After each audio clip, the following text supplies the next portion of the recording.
1926, Mayor of Seattle. Today, 52.5 feet diameter, 326 feet long. Madam Toastmaster, fellow Toastmasters, most welcome guests. This evening, we're going to discover Bertha of yesteryears, Bertha of today, and answer the question, why Bertha? First, Bertha of former times. In 1868, Bertha Knight was born in Ware, Massachusetts. The youngest of 9 children, she attended the University of Indiana and subsequently taught for a short period of time. And then her, perhaps somewhat common for the time of life, changed. In 1894, she met her husband, Henry Lance. I do like the name Henry. And they subsequently moved to Seattle, where Henry had accepted a teaching position at the University of Washington. Now, what was this place in the northwest of the United States all about, Seattle?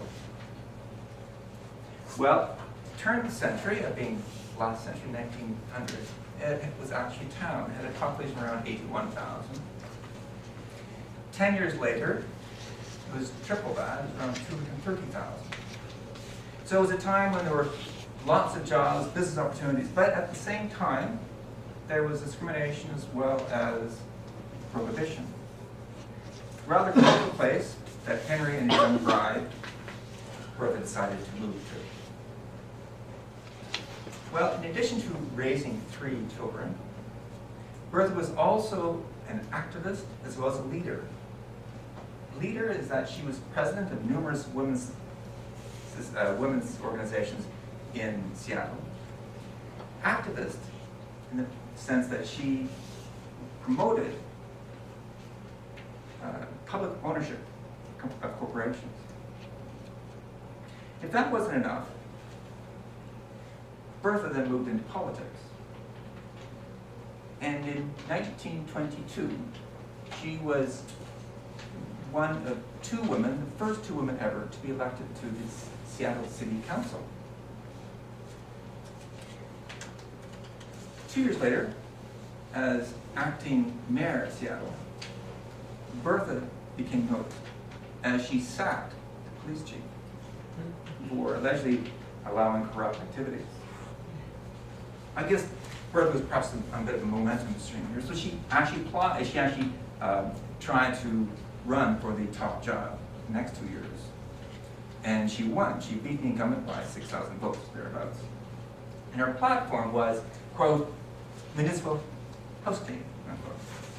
And that she proceeded to do. She cleaned up a lot of the corruption in the town, but she also carried on with her advocacy of municipal ownership of utility companies, this sort of thing. Bertha, in fact, was defeated 2 years later, but needless to say, she indeed made an indelible mark on the city of Seattle. Now we advance to 2013. Bertha is about to make her entry on the stage again in Seattle. Meet the Seattle Viaduct Tunnel Project. At 57.5 feet in diameter, Bertha, the tunnel boring machine, is higher than a 5-story building.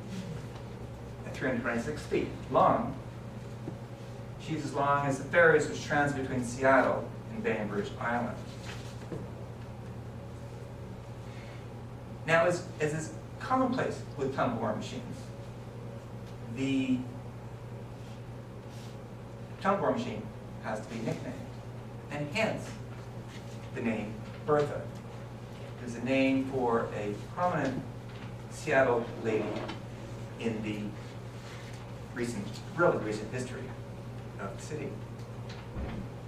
As I think many of you know, Bertha actually ran into a snag in December of 2013.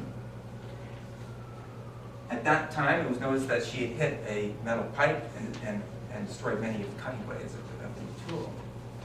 They were subsequently replaced, They started the machine again, but it ran into problems again, they noticed, and so now they're now expecting to start again in March of this year. But in any case, Bertha today is also going to be making her mark on Seattle.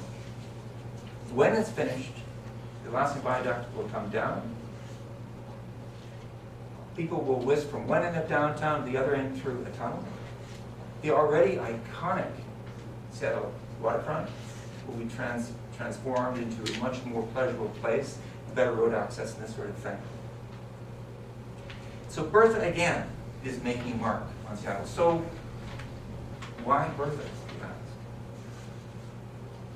Well, Bertha of former times and Bertha 100 years later, both are making and have made an indelible mark on Seattle landscape. Next time.